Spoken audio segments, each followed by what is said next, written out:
Good morning. कसे आहात तुम्ही सर्वजण? मजेत ना? तर आज आपल्या ग्रेस किचन मध्ये मी बनवणार आहे caramel custard bread pudding without egg. मी बनवणार आहे. तर चला बघूया रेसिपी. मी तुम्हाला दाखवते. तर चला फ्रेंड्स, आता आपल्याला बघा पहिलं हे केकचं भांडं पण लागणार आहे आपल्याला. मी त्यातच डायरेक्ट शुगर कॅरमल करून घेणार आहे. तर मी ही 3 चमचे छोटे घेतलेली आहे साखर. त्याच्यात थोडंसं पाणी टाकू आपण आणि हे आपण हे करून घेऊया. गोल्डन ब्राऊन करायचं आपल्याला, डार्क ब्राऊन करायचं नाहीये. कलर चेंज होईल आता साखरेचा बघा.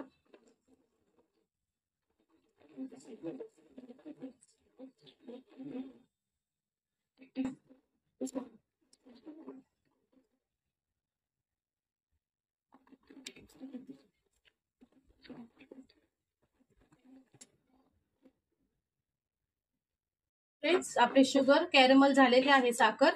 आता हे भांड आपण बाजूला ठेवून देऊया आणि मग पुढची प्रोसेस करूया. तुम्हाला साहित्य दाखवते आता मी काय काय घेतलेलं आहे ब्रेड पुडिंग साठी. यात आपण गॅस बी बंद करते आणि बाजूला ठेवते भांड. बघा फ्रेंड्स, मी काय काय साहित्य घेतलेलं आहे ब्रेड पुडिंग साठी.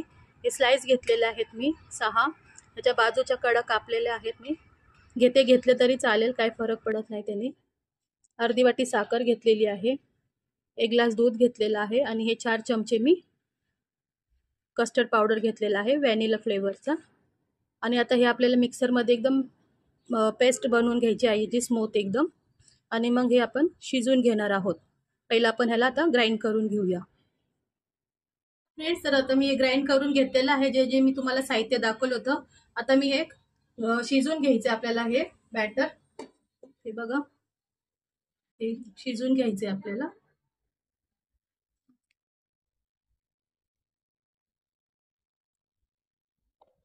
आणि हे आपल्याला ढवळत राहायचं आहे कंटिन्यू. गाठी नाही व्हायला पाहिजे याच्या.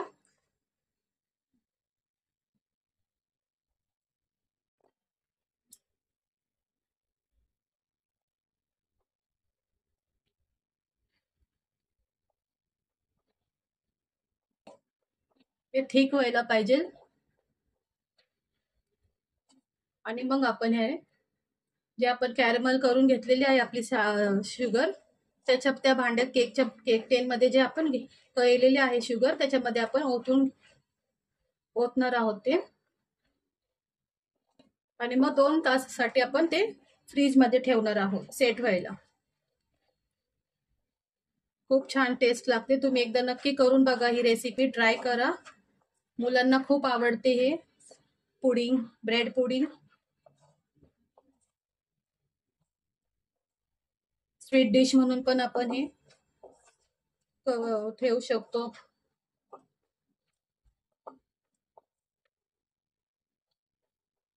डेझर्ट म्हणून करू शकतो आपण.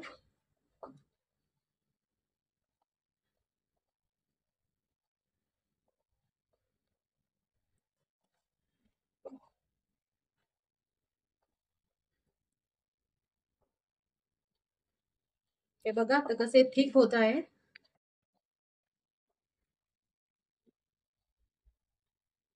खूप जास्त पण वेळ लागत नाही, काही नाही. झटकीपट आपली रेसिपी तयार होते लगेच. आता आपण हे केक टेन मध्ये ओतून घेणार आहे आणि मग मी फ्रीज मध्ये ठेवणार आहे सेट व्हायला 2 तास. तर चला, रेडी झालेलं आहे आपलं हे.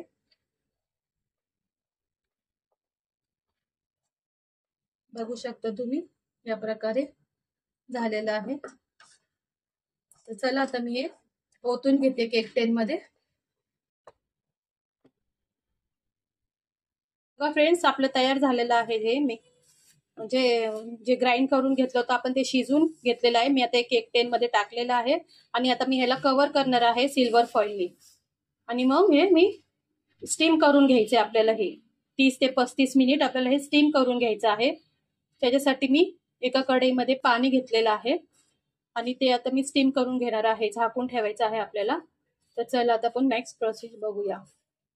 बघा फ्रेंड्स, असं सिल्वर फॉईलने मी हे कव्हर करून घेतलेलं आहे, कारण ते स्टीम होईल तर मग ते पाणी ह्याच्यावर पडू नये म्हणून मी हे सिल्वर फॉईल लावलेलं आहे, ह्याच्यावर कव्हर करून घेतलेलं आहे. तर आता हे मी स्टीम करायला ठेवत आहे. हे बघा कढईमध्ये मी हे ठेवलेलं आहे. आता हे मी ठेवत आहे केक टेन ह्याच्यामध्ये आणि 30 ते 35 मिनिट आपल्याला हे ठेवायचं आहे. मग ते तयार होणार, आपलं रेडी होणार आहे. तर चला आपण आता नेक्स्ट प्रोसिजर बघूया. बघा या प्रकारे मी ठेवलेलं आहे. तर आता हे 30 ते 35 मिनिट आपल्याला ठेवायचं आहे. फ्रेंड्स, आता हे आपल्याला स्लो गॅसवरच ठेवायचं आहे 30 ते 35 मिनिट. आणि मध्ये मध्ये चेक करण्याची काही गरज नाहीये, कारण ते होऊन जाणार 30 ते 35 मिनिट मध्ये. त्याच्यानंतर मग आपल्याला ते थोडंसं थंड झालं की मग फ्रीजमध्ये ठेवायचं आहे 2 तासासाठी. तर प्लीज तुम्ही ही रेसिपी नक्की ट्राय करा घरी, मुलांना आपल्या खाऊ घाला ही बनवून मस्त. मुलांनाही खूप आवडेल. मुलांना असे पदार्थ खूप आवडतात, पुडिंग वगैरे. तर घरच्या घरी आपण हे करून देऊ शकतो मुलांना. आणि काही जास्त तामझाम नाहीये, काही नाहीये, एकदम सिंपल आहे, इझी एकदम रेसिपी. तर नक्की तुम्ही ट्राय करा. तर हॅलो फ्रेंड्स, बघा हे आता अर्धा तास मी हे शिजून घेतलेलं आहे. आता कढईमध्ये जे ठेवलं होतं मी, आता ह्या रूम टेम्परेचरवर आल्यानंतर ह्याला मी 2 तास फ्रीजमध्ये ठेवणार आहे. आणि मग रेडी आहे आपला ब्रेड पुडिंग. तर चला आता मी ह्याला फ्रीजमध्ये ठेवते. हॅलो फ्रेंड्स, तर बघा आपलं ब्रेड पुडिंग तयार झालेलं आहे. Caramel custard bread pudding. तर हे तुम्ही नक्की ट्राय करा रेसिपी. आपल्या मुलांना तुम्ही करून द्या, ही खूप छान लागते, टेस्टी एकदम. आणि लवकरात लवकर होणारी आहे ही रेसिपी. तर रेसिपी आवडली असेल तर प्लीज लाईक करा, शेअर करा आणि प्लीज सबस्क्राईब पण करा चॅनलला. आणि आता एका नवीन रेसिपी बरोबर आपण पुन्हा भेटूया ग्रेस किचनमध्ये. तोपर्यंत बाय बाय.